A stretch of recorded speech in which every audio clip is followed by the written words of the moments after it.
Yeah, I can explain this. I'd be happy to explain it.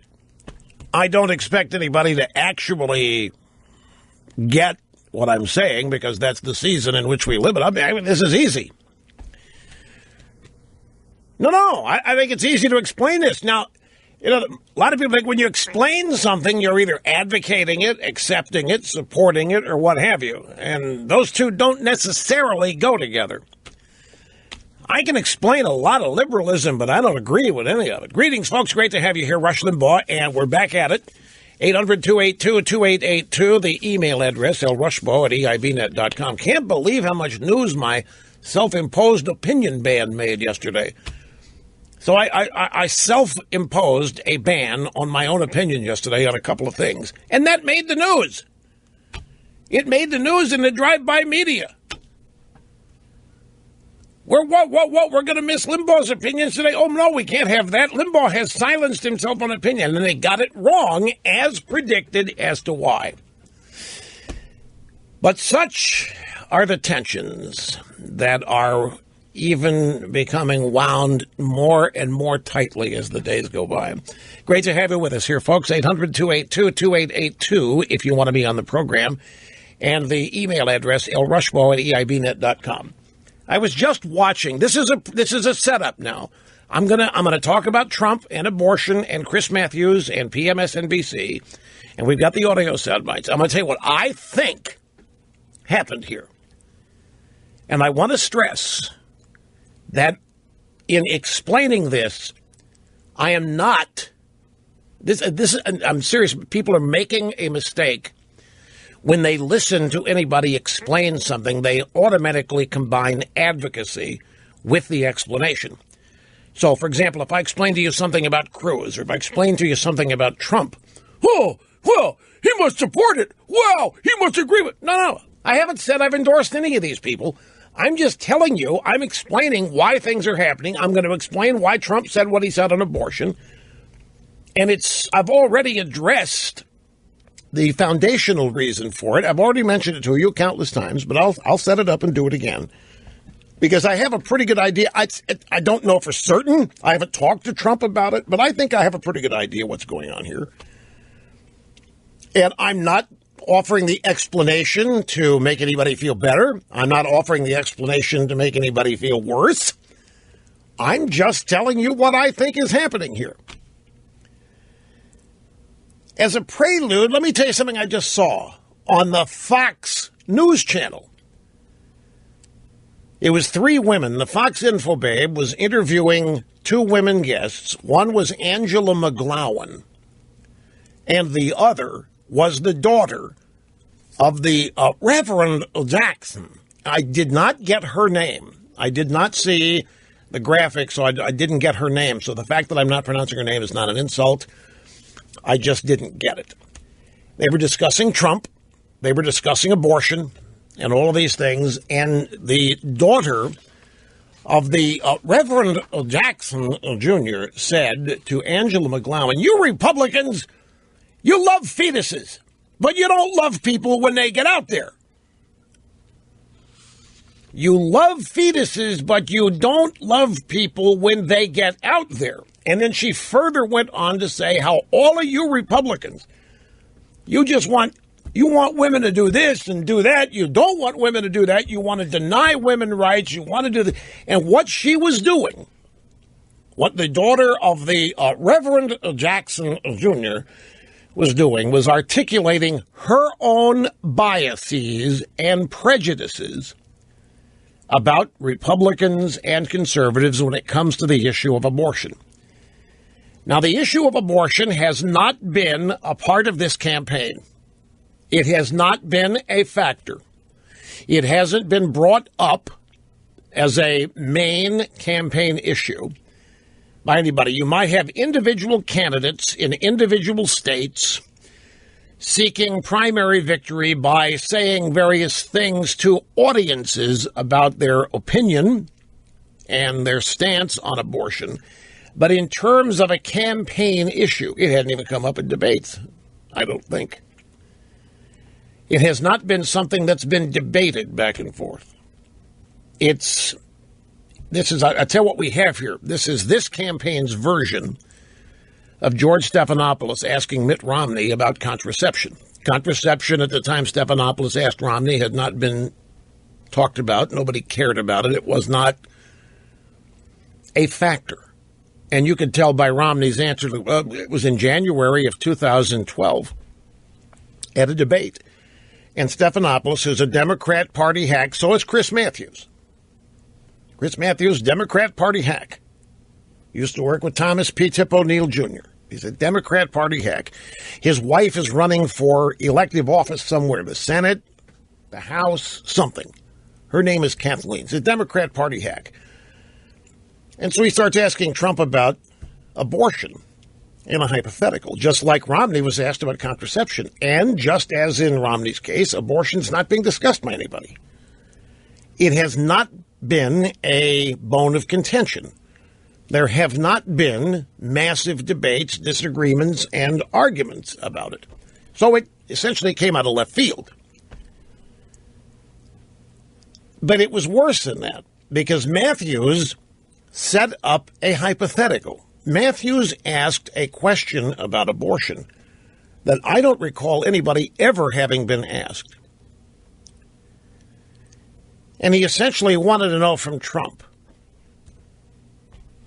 that he asked, should women be punished if the United States bans abortion? Which is not going to happen, by the way. Certainly, no president can do it. We have abortion because of a Supreme Court decision in 1973. No president can change that. But the Democrats, nevertheless, have their techniques. They have their own prejudices, and they have their own biases, and they have their own tricks, if you will. So out of nowhere, Matthews says, okay, abortion is illegal in the country. What should happen to women who have abortions? Well, so as far as Trump is concerned, okay, you've just asked me if something is illegal. What should we do to people who break the law? We should punish them. It's exactly what Trump says when asked about illegal immigrants, for example. It was a hypothetical that I don't foresee ever being reality. I don't see abortion ever being made illegal in this country. It isn't going to happen. Yet here comes this hypothetical. So Trump, not a political guy. Now here we go, folks. I'm going to stress here again, because of the heightened tensions, the frayed minds that exist out there. What I'm saying here does not constitute support for anybody or opposition to anybody. I'm merely explaining to you what I think happened here. I do not know. I have not called the Trumpster.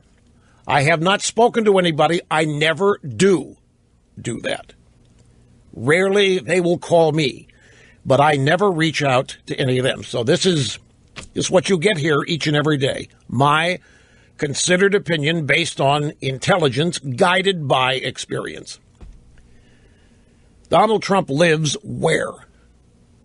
Donald Trump lives primarily in New York. As a resident of New York, Donald Trump knows a majority of people who are not Republicans and who are not conservatives.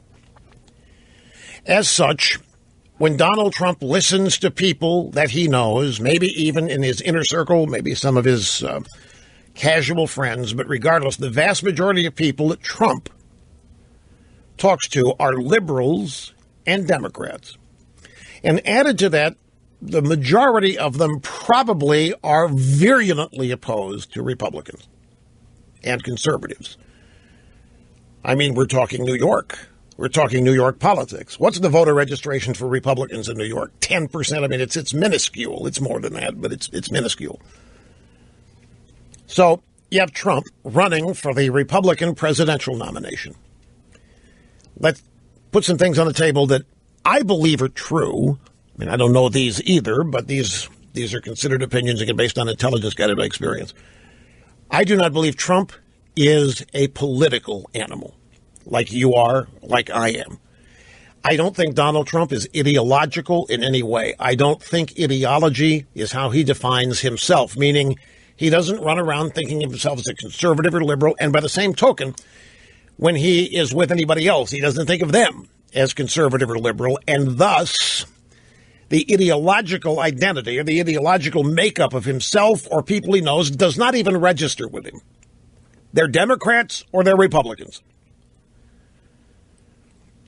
But whatever they are, in Trump's world, they are people you have to deal with. You have to either work a way around them, you have to bull your way through them. In his business, you can't pretend that they're not there. You have to deal with them however you do it. But he doesn't deal with them ideologically. He does not form opinions of people ideologically. He will not immediately distrust, for example, a Chuck Schumer because he's a liberal Democrat. He might distrust Schumer, but not because of that. And the same goes for every other liberal Democrat in New York. But my point is that when Donald Trump gets together with people, and this has been the case pretty much his whole life, where he listens to people talk, he listens to people who live in New York. He listens to what they say and think about things. And I myself have done this. How many times have I told you the story of this party or that party that I've gone to where they've come up to me, poked me in the chest? What are you going to do about the Christians? They've asked me. What are you going to do about getting guns out of the hands of people? I hear it all. I know who these people are. I know what animates them. I know what they think about it. And I'm sure Trump hears it too. The short version of my theory is Matthews asks a question and Trump took it literally. He sets up a hypothetical with something that's never, ever going to happen here. Abortion is illegal. Mr. Trump, abortion's illegal. What happens to women who have abortions when abortion's illegal? Well, Trump, he's got to think fast here. So two things happen. In micro-flash seconds, he says to himself, okay, I got to make sure I'm consistent on law and order here. With his position on illegal immigration, he makes no bones that people should be punished. He makes no bones the law should be enforced. He is aware that people consider him a law and order guy and an outsider. So the first thing he's going to do is make sure that he does not give up that position. So he got a hypothetical question. Mr. Trump, abortion's illegal in America. What do we do to the women who have abortions? His instinctive reaction based on his political inclination here is going to be, we punish the lawbreakers. At that point, I don't think he's aware that this is a specific abortion-related question so much as it is, in his mind, law and order. But then let's get to what he actually said. He said they should be punished. You think I should finish this, Mr. Turley? Here's what I think happened. I think what Donald Trump said, and I'm happy to be corrected if this is wrong. I think what Donald Trump said is what he thinks Republicans and conservatives want to hear based on the way Republicans and conservatives are talked about by New York friends of Donald Trump. Put another way, people in New York liberals, I lived there for 8 years. I've encountered them. They have bias. They have prejudice against Republicans, and it's almost cliched. And Jesse Jackson's daughter articulate, you people love fetuses, but you don't like people when they get out there. You want to deny women freedom. You want to deny women rights. You want to keep women barefoot pregnant in the kitchen. This is the kind of thing that New York liberals say when talking to each other about Republicans and conservatives. And when they get really wound up on the social issues, there's no stopping them. And you know what they think of conservative and Republican people when it comes to social issues, because many of you over the years have come to me and begged me to make sure that social issues are no longer part of campaign because we're getting killed on them, because there's no way can win because of what the liberals think and say. And the liberals are in the media and they're all over the place and they're mischaracterizing pro-lifers, and they have for life. But that's what Trump hears in his day-to-day, and he may believe, I don't know, but I know he hears it, He's not, remember, the key to understanding this, if I'm right, is that he is not governed by ideological beliefs. He's not, his is a world of deals. You do deals with people. It doesn't matter, liberal, conservative, from Mars, from China, you do deals. He doesn't have time to worry about whether they're conservatives or liberals, but now he's got to be somewhat attuned to that because he's running for president, and a lot of his supporters care about that.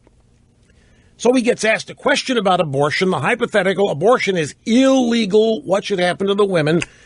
And I think he does two things. I think he tries to stay consistent on his law and order position. By that I mean people break the law get punished, no matter what and who. And then I believe, based on what he hears from New York liberals and Democrats, when they start talking about conservatives, you can't deny that's what New York liberals everywhere think about conservatives when it comes to abortion. We deal with it every campaign. You people, meaning us, you hate women, war on women, you don't want women to have abortions, you don't want this, you don't want that. Trump's surrounded by it. I think he maybe thought he was relating to people. And I can give you a personal example of that very thing having happened to me in a totally different sphere or realm.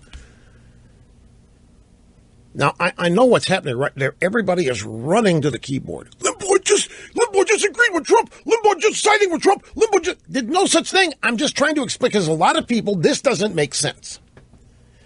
You Trumpists are saying, how could this guy get so screwed up? How could this guy get so tricked by a question? How could this guy blow it? Like, a lot of people on the Trump side are petrified of this. I'm simply trying to explain. I could be wrong. This is my attempt to explain this. I've taken a brief break. We will be back and continue after this. Now, as I said, I have a personal experience that helps me or suggests to me that this may have happened to Trump. And I just don't grasp this stuff out of thin air. My opinion is the opinion auditing firm, the Sullivan Group. The reason my opinion audit rating, 99.8, almost always right, 98, is so high is because my opinions are considered. They're not just grabbed out of thin air. There is a foundation and a basis for each one. Do you all happen to remember the year, that I was a member of the ESPN Sunday morning pregame show? What year was that? Was it 2000? I don't remember. The years all run together. 2003, maybe so. I know I had lost my hearing because it was a major technological challenge to make it work. Okay, we'll say 2003. And I lost my hearing in 2000, so it could be. And do you remember a firestorm erupted 2 days after one of those Sunday pregame shows? It was on a Sunday it would involve Donovan McNabb. Do you remember? I know it's a long, long time ago, and people may have forgotten this. But Donovan McNabb was not having a good season, and the main crew on the ESPN Sunday Countdown show were trying to discuss why, and I was to join the conversation at any point I thought somebody had said something that I wanted to bounce off of.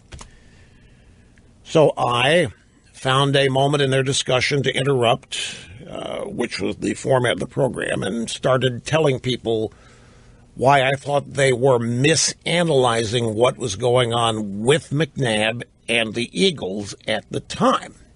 Oh, no, a commercial time. Well, I'll continue this when I get back. Anyway, let me wrap this up very quickly.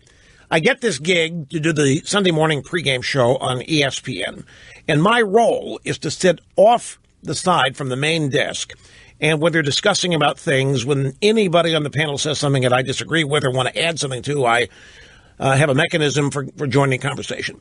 There's a production meeting before the show every night, or every afternoon, Saturday afternoon before the show, where every segment is laid out and blocked, and I hear what pretty much everybody's going to say about whatever segment we're going to do. In the McNabb segment, there were two of them. So, but they were not allowed to know what I was thinking because my bit was supposed to be spontaneous. Their reaction to me spontaneous. But I go to the production meeting and I listen to what they're saying. There were two different McNabb segments, and one of them was on why McNabb's having such a bad season. What's wrong with McNabb? And nobody knows. They're all wringing their hands in the production meeting and saying they'd call Andy Reid. Andy Reid didn't know what was wrong. And so I know this is coming up. That night, I knew a sports writer that I had become friendly with. I'm not going to mention his name. This would destroy his career if I mentioned his name. And I ran this by this sports writer. I wanted his feedback. I wanted to know what his take on this all was. And he said something to me. He said, if you want to know what's really going on here, there's a racial component. I said, what do you mean? And by the way, I've only told this story a couple times. You may be hearing this the first time. You would know this guy. You would know his name. Most of you would. I said, what do you mean there's a racial component? He said, there's a lot of people hoping McNabb does what is a black quarterback. You got a lot of social liberals in the sports media, and they're cutting the guy slack, and they're giving him a break, and they want him to do so. So I thought, well, I have a scoop here. I have a scoop. I've got inside information. So I thought I thought this segment was going to be great because this guy knows. And he's giving me some now, and he was not setting me up. He's not that kind of guy. He was shooting me straight. So the show happens the next day, and I pretty much said, I think you guys are missing the boat on what's wrong with McNabb. I think they're probably playing as well as he can. The defenses are getting enough credit for how well the Eagles are doing. I think there's a bit of a desire by the media in the NFL to have black quarterbacks do well, and nobody said a word about it. It went by. The show ended. The ESPN show Sunday night happened. The Monday pregame show nothing happened until Philadelphia print papers came out on Tuesday, and every one of them had a column excoriating me for the usual racism and all that kind of stuff. Nobody cared about it for 2 days. Then when that blew up, well, you know the rest of the story. Ended up resigning. The point is that when that segment happened on the air on Sunday, I remembered the tip that I had gotten the night before. This sports writer said, yeah, there's a racial component here. I thought I had a scoop. I thought I was going to be revealing something that they knew, and I even thought I might be applauded for having insight. It was naive of me. My point is here on this abortion business with Trump and this hypothetical question, and this is the reason for my opinion on this, because something similar is happening, and not just this one time, by the way, but Trump is surrounded by New York liberals and Democrats, and he hears how they talk about right-wingers. He hears how they talk about conservatives and Republicans, particularly when the subject of abortion comes up. He knows that he just hears their prejudice. He hears their bias. He hears their anger against conservatives. But now he finds himself running for the nomination as a Republican.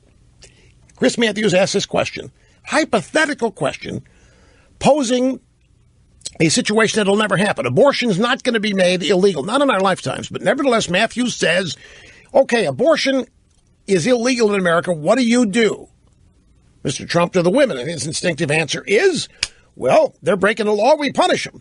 And then I think that he thought he was relating. He's running in the Republican primary. He's heard what liberal Democrats say about Republicans and conservatives. He hears their bias and prejudice. I think he repeated it, thinking he was scoring points. It's a long way around saying that I think Trump thought he might be relating, because he's not ideological. He's not built that way. He doesn't understand ideology. He's a deal maker. That's why he's an outsider. I mean, if he's an outsider, you've got to accept the outsiderness. But again, none of this is offered in support. None of this is offered in, I'm just explaining to you what I think happened. I have no idea if it's right. I'm not supporting. I'm not opposing any of that. I'm just explaining my thought on this, pure and simple. And I'm saying that 2 or 3 times so there won't be any confusion about this. Now, let's go to the audio sound bites on this.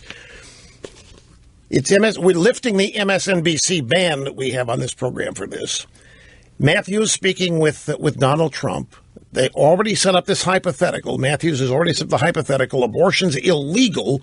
What do you do to women who have abortions? What crime is it? Well, it's human life. No. Should the woman be punished for having an abortion? Look, And this is not something you can dodge. If you say abortion is a crime or abortion is murder, you have to deal with it under the law. Should abortion be punished? Well, people in certain parts of the Republican Party and conservative Republicans would say yes, they should be punished. How about you? I would say that it's a very serious problem, and it's a problem that we have to decide on. It's very hard. But you're for banning it. Are you going to say, well, wait, are you going to say put them in jail? Is that well, no, but I'm asking you, because you say you want to ban it. What's that mean? I am pro-life. See, what happens is Trump's out there saying he's pro-life. So the left says, oh, you want to ban abortion. You want to make abortion illegal. Okay, abortion's illegal. What do you do to the women? The whole thing is manufactured, made up, hypothetical. And this is part of the very bias and prejudice that I'm talking about. You have a mental midget like Chris Matthews and all these other left-wingers who are so consumed by their hatred for the right wing, and they're so consumed by their own bias and prejudice that they think pro-life equals punishing the woman. They have no idea that it's about life and it's about the government standing for life, liberty, the pursuit of happiness. They have no idea the constitutional roots of it. They have no. All they look at it is people wanting to punish women, pro-life, and so they set up these hypotheticals. Okay, and you heard the question here. Well, it's murder, right? It's murder. So you got to punish somebody for murder, right? It's murder. No, the whole point of the pro-life movement, change minds and hearts, not put people in jail. It never has been put people in jail. Maybe some abortion doctors that run these factories, but it's never been about putting women in jail. So the whole thing is a manufactured, made up gotcha. And it's made to order for Trump because he doesn't think like this. Therefore, he's never going to be prepared for something like this. Not at this stage, because he's an animal, but he's not a political animal. He's a get things done kind of guy. He does deals in this.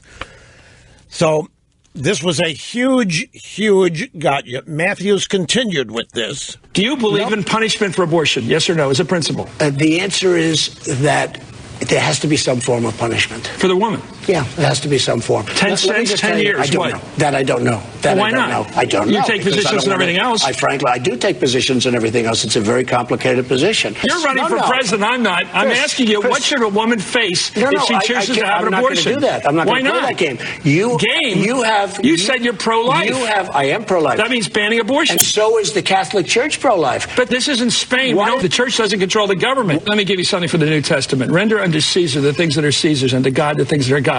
Don't ask me about my religion. Right, that's Matthews. You see what's going on here in this rapid-fire machine gun type accusation that is disguised as a question. Okay, so you think abortion is murder? You think it's murder? The answer is there has to be some form of punishment. The woman, what? She murdered somebody. You have to take a position. You're killing, right? You're killing. You got to kill. She chose to have an abortion. You got to punish her. These people have no earthly idea what the pro-life position is all about. They have no earthly idea how pro-lifers seek to reduce the number of abortions, which is happening, by the way. They can't get past the fact that it is what they have made it up to be. So they ask Trump these questions formed by their own bias, formed by their own prejudice. And since I don't believe Trump in any way thinks about issues this way, he's caught and he has to, okay, what do my supporters want to hear? I've got to be consistent in law and order.